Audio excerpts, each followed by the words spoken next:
Okay dear students, आज जो मैं करवाने जा रहा हूँ आपको dimensions of physical quantity. Dimensions क्या होते हैं और डायमेंशन का मतलब क्या होता है और इनकी इंपॉर्टेंस क्या होती है और इनका एप्लीकेशन क्या होता है। तो सबसे पहले मैं आपको बताऊंगा कि डायमेंशन क्या होते हैं। तो डायमेंशन जो होते हैं बेसिकली वो नेचर शो करते हैं कि डिनोट करते हैं कि आपके पास जो है जो फिज़िकल क्वांटिटीज़ हैं वो बेसिकली कौन सी क्वांटिटी है, वो उनकी नेचर कौन सी है फिज़िकल। तो हम क्या करते हैं कि हमारे पास जो बेसिक क्वांटिटीज़ होती हैं वो 7 क्वांटिटीज़ होती है। जैसे यहाँ पे है लेंथ, मास, टाइम और करंट, टेम्परेचर, अमाउंट और ल्यूमिनस इंटेंसिटी। ये सारी जो क्वांटिटीज़ हैं ये बेस क्वांटिटीज़ हैं, मतलब ये बिल्कुल फंडामेंटल क्वांटिटीज़ हैं। हम जो भी इनके अलावा क्वांटिटी होगी हम उनको जो उनके जो डायमेंशंस होते हैं, उनकी जो नेचर होती है उनकी इनके टर्म्स में हम दिखा सकते हैं। जैसे फॉर एग्जांपल आपके पास जो है डिस्टेंस हो या डिस्प्लेसमेंट हो, उनकी जो नेचर होगी वो लेंथ ही होगी, क्योंकि वो बेसिकली हाइट हो या वेट हो जो भी हो वो बेसिकली वो लेंथ ही है। तो उनको आप जो है उनका डायमेंशन आप बेस क्वांटिटी में शो करवा सकते हैं। और आप इस तरह भी कह सकते हैं कि जो डायमेंशंस होते हैं वो बेसिकली ये शो करते हैं कि एक्सप्रेस करते हैं dependence on the base quantities के, वो किस तरह डिपेंड करते हैं बेस क्वांटिटीज़ पे। जैसे यहाँ पे लेंथ ये जो डिस्टेंस है उसकी नेचर लेंथ है, वो एल पे इस तरह जो है डिपेंड करती है। या फिर एरिया है, एरिया का जो फार्मूला होता है आप किसी भी जो है क्वांटिटी का आप डायमेंशन फाइंड कर सकते हैं उसका, अगर आपको फार्मूला मालूम हो तो लेंथ इंटू वेड्थ। अब यहाँ पे लेंथ जो है वो बेसिकली लेंथ ही है, वेड्थ बेसिकली आप लेंथ में मेजर करते हैं, वो भी एक टाइप की जो है लेंथ ही होती है। तो उसको आप एल इंटू एल लिख सकते हैं और एल स्क्वायर। अब जो भी किसी भी टाइप का एरिया होगा उसका डायमेंशन यही होगा। तो बेसिकली जो भी एरिया होगा उसका डायमेंशन यही होगा। जैसे यहाँ पे फॉर एग्जांपल सर्किल का एरिया है पाई आर स्क्वायर, तो ये सर्किल का एरिया भी इस पे डिपेंड करेगा, एल स्क्वायर पे डिपेंड करेगा। आप देखेंगे पाई का जो डायमेंशन होता है वो कांस्टेंट होता है, क्योंकि ये पाई जो है एक नंबर है, नंबर का डायमेंशन जो है वो 1 होता है। ऐसा समझिए कि कांस्टेंट का जो डायमेंशन होता है वो डायमेंशन लेस क्वांटिटीज़ होती हैं, वो डायमेंशन उनका नहीं होता। तो यहाँ पे आप पाई आर स्क्वायर का जो डायमेंशन है वो आप यहाँ पे देखेंगे कि आर जो है यहाँ पे बेसिकली वो रेडियस जो है वो लेंथ ही है। तो यहाँ पे ये पाई का 1 और यहाँ पे एल स्क्वायर, तो इसका डायमेंशन एल स्क्वायर है। जैसे वेलोसिटी है, वेलोसिटी डिस्टेंस, डिस्प्लेसमेंट और टाइम है, तो यहाँ पे डिस्प्लेसमेंट बेसिकली लेंथ ही है एल ओवर टी, तो एल टी पावर -1, या इसको इस तरह लिख सकते हैं आप। और स्क्वायर ब्रैकेट्स में हम हमेशा बंद करते हैं इनको। या एक्सेलरेशन है जैसे v ओवर टी, तो यहाँ पे आप देखेंगे कि v का जो है वो आपको यहाँ पे पहले ही गिवन है एल टी पावर -1, और यहाँ नीचे जो है वो टाइम है t, तो यहाँ इसको आप इस तरह लिख सकते हैं एल टी पावर -2। तो डायमेंशंस जो है वो आप इस तरह किसी भी डिराइव्ड क्वांटिटी का फाइंड कर सकते हैं। या फिर आप अगर फोर्स को फाइंड करना चाहें फॉर एग्जांपल, तो फोर्स का जो फार्मूला है वो m है, तो यहाँ m इंटू ए, तो यहाँ पे आप देखेंगे m जो है वो बेसिकली फंडामेंटल, उसका मास वो फंडामेंटल क्वांटिटीज़ में यहाँ पे है, तो यहाँ पे आप m का m ही लिखेंगे। और a का जो है यहाँ पे आप पहले ही निकाल के आए हैं, तो ड्राइव क्वांटिटी जो है वो एल टी पावर -2, तो इसका डायमेंशन ये होगा। तो फोर्स का डायमेंशन ये होगा। अब ये डायमेंशंस जो है वो बहुत ज़्यादा यूज़ होते हैं। कहाँ पे यूज़ होते हैं? फॉर एग्जांपल यहाँ पे जैसे है कि equations must be dimensionally correct, जो भी इक्वेशंस हैं वो डायमेंशनली करेक्ट होनी चाहिए, मतलब कंसिस्टेंट होनी चाहिए। कंसिस्टेंट का मतलब होता है कि आपके पास जो है एक साइड का डायमेंशन और दूसरी साइड का डायमेंशन जो है वो सेम होना चाहिए। अगर वो इक्वेशन जो है डायमेंशनली करेक्ट नहीं होगी तो इसका मतलब है कि वो इक्वेशन इनकरेक्ट है, मतलब वो आप जो है फिज़िक्स में यूज़ नहीं कर सकते। जैसे फॉर एग्जांपल यहाँ पे अगर हम एक इक्वेशन यहाँ पे रखें कि a is equal to v into T, या sorry v is equal to a into T, for example ये है, तो आप यहाँ पे देखेंगे ये साइड जो है वेलोसिटी, इसका डायमेंशन जो है एल टी पावर -1, और अब ये साइड भी आप एक्सपेक्ट करेंगे कि इस जो साइड का डायमेंशन है वो भी सेम आना चाहिए। तो इस साइड का फॉर एग्जांपल अगर ये a है तो a का है एल टी पावर -2, और टाइम का डायमेंशन सेम ही है t, तो यहाँ एक ये इसका पावर +1 है, तो ये इसमें से कैंसिल हो जाएगा, तो ये भी हो जाएगा एल टी पावर -1, और ये साइड हो जाएगी एल टी पावर -1। तो आप देखेंगे कि ये साइड लेफ़्ट साइड जो है उसका डायमेंशन और राइट साइड जो डायमेंशन है उन दोनों का डायमेंशन जो है वो सेम ही होगा। तो इसका मतलब है कि ये इक्वेशन जो है वो करेक्ट है। कोई भी इक्वेशन है आप इस तरह जो है वो उनको उनका डायमेंशन चेक कर सकते हैं दोनों साइड्स। अब उसके अलावा जो है दूसरा इसका जो एप्लीकेशन होता है कि आप जो है जो भी every term in expression must have the same dimension.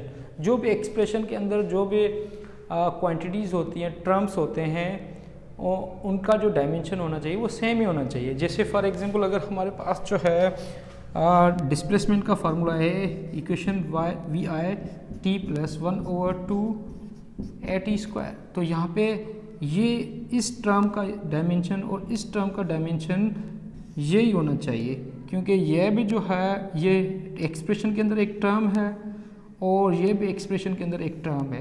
तो या सब्ट्रैक्शन हो यहाँ पे या एडिशन हो, तो इन सब का डायमेंशन जो है वो जो है टर्म्स का डायमेंशन सेम ही होना चाहिए। फॉर एग्जांपल इसका भी लेंथ होना चाहिए, क्योंकि यहाँ पे जो डिस्प्लेसमेंट है इसका लेंथ ही है, तो इसका भी जो है आपके पास जो है इस टर्म का भी लेंथ ही होना चाहिए।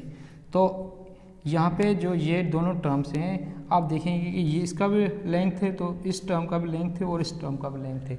तो जो भी टर्म्स होते हैं किसी भी एक्सप्रेशन के अंदर, तो उनका डायमेंशन सेम होता है। इसका मतलब होता है कि आप जो डायमेंशनली सेम क्वांटिटीज़ होती हैं उनको ही आप ऐड या सब्ट्रैक्ट कर सकते हैं। अगर दूसरी क्वांटिटीज़ अगर डायमेंशनली वो सेम नहीं है तो आप उनको ऐड या सब्ट्रैक्ट नहीं कर सकते।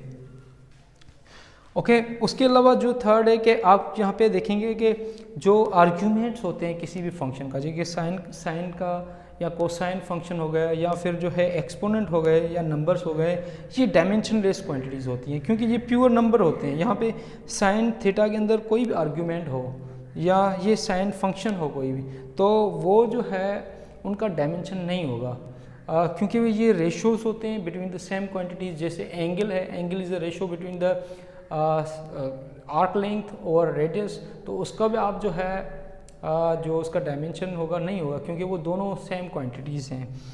और उसके अलावा इसका जो आर्ग्यूमेंट होगा वो ये है, अगर इसका डायमेंशन ये भी डायमेंशन लेस होगा, इसके ऊपर जो भी क्वांटिटी होगी उसको भी आप डायमेंशन लेस ही कहेंगे, इसके अंदर जो भी क्वांटिटी होगी वो भी आप उसको भी डायमेंशन लेस ही कहेंगे। अच्छा यहाँ पे एक ये भी एग्जांपल है कि आपके पास जो है force is equal to A T plus B T square. अब यहाँ पे इसका अगर फॉर एग्जांपल हम देखेंगे कि इसका डायमेंशन और यहाँ पे ए और बी जो है दोनों जो है कांस्टेंट है, टी टाइम है। अगर यहाँ पे इसका डायमेंशन देखेंगे तो इसका डायमेंशन भी फोर्स का डायमेंशन होगा और इसका डायमेंशन भी फोर्स का डायमेंशन होगा। अगर हम जो है यहाँ ए और बी का जो है हम यूनिट फाइंड करना चाहें तो हम जहाँ से जो है क्योंकि इसका डायमेंशन भी इसके बराबर है, इसका डायमेंशन भी इसके बराबर है, तो आप सेपरेटली इस तरह लिख सकते हैं कि एफ जो है वो इक्वल है ए टी के और एफ इक्वल है बी टी स्क्वायर के। तो आप यहाँ पे ये ए का अगर फॉर एग्जाम्पल यूनिट या ए का जो डायमेंशन फाइंड करना चाहें तो ए जो बराबर होगा वो होगा एफ ओवर टी। तो एफ का डायमेंशन आपको पता है, एफ का डायमेंशन जो होगा वो होगा M L T power -2 over T. तो आप इसको इस तरह भी लिख सकते हैं कि एम एल टी पावर -3। तो ये डायमेंशन आपके पास ए जो है ए का डायमेंशन ये है। और अगर आप बी का डायमेंशन फाइंड करना चाहें तो बी का डायमेंशन भी आप आसानी से यहाँ से आप फाइंड कर सकते हैं कि बी का जो डायमेंशन होगा वो होगा B will be equal to F over T square. तो यहाँ पे आप एफ का जानते हैं पहले, तो एफ का जो है वो M L T power -2 over T power T square. तो यहाँ पे होगा एम एल टी पावर -4 और यहाँ से यूनिट भी निकाल सकते हैं kg मीटर सेकंड पावर -4। तो यहाँ से ये इनका डायमेंशन आप आसानी से फाइंड कर सकते हैं। और उसके अलावा अगर आप फॉर एग्जांपल आपके पास जो है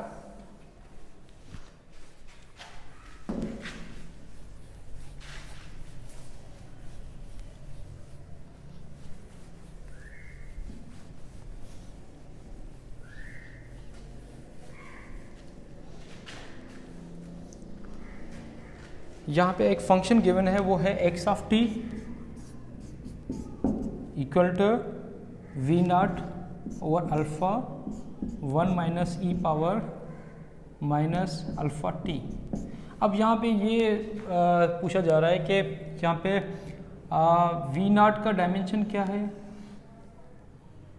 और उसके अलावा ये इस अल्फ़ा का डायमेंशन क्या है। अब यहाँ से आप देखेंगे कि ये और ये दोनों ऐड हुई, ये सब्ट्रैक्ट हैं क्वांटिटीज़, वन में से सब्ट्रैक्ट करेंगे, इसका डायमेंशन और इसका डायमेंशन सेम ही होगा, मतलब ये डायमेंशन लेस है तो ये भी डायमेंशन लेस ही होगा। वैसे भी जो भी एक्सपोनेंट के जो आर्ग्यूमेंट्स होते हैं वो डायमेंशन लेस ही होते हैं। तो यहाँ पे ये एक्स जो है डिस्टेंस गिवन है, वी नॉट कांस्टेंट है और अल्फ़ा भी कांस्टेंट है। अब हमें ये पूछा जा रहा है कि वी नॉट का और अल्फ़ा का डायमेंशन क्या होगा। तो सबसे पहले ये हम इस तरह लिख सकते हैं कि इसका डायमेंशन और इसका डायमेंशन सेम ही होगा, क्योंकि ये तो डायमेंशन लेस है, इसका 1 आप लिख सकते हैं। तो यहाँ पे ये आप इस तरह लिख सकते हैं कि X of T equal to V naught over alpha. अब अल्फ़ा, यहाँ से आप अल्फ़ा का वैल्यू निकाल सकते हैं, यहाँ पे टी टाइम है तो ये डायमेंशन लेस है, तो इसको आप अल्फ़ा इंटू टी जो है इसको 1 लिख सकते हैं आप, या फिर आप अल्फ़ा का यहाँ से अगर वैल्यू निकालें तो ये होगा 1 ओवर टी या फिर 1 ओवर टी, टाइम का ये डायमेंशन होता है, या टी पावर -1। और अब इस इक्वेशन का अगर हम डायमेंशन निकालें तो इसका हम आसानी से निकाल सकते हैं, V naught will be equal to alpha into X of T. तो यहाँ पे अल्फ़ा जो है उसका डायमेंशन हमें पता है टी पावर -1, और यहाँ पे एक्स ऑफ टी जो है वो बेसिकली डिस्प्लेसमेंट है या डिस्टेंस, तो उसको आप जो है लेंथ में रिप्रेजेंट कर सकते हैं। तो बेसिकली इसका जो डायमेंशन है एल टी पावर -1। अब आप देखें कि ये जो क्वांटिटी है बेसिकली वेलोसिटी है,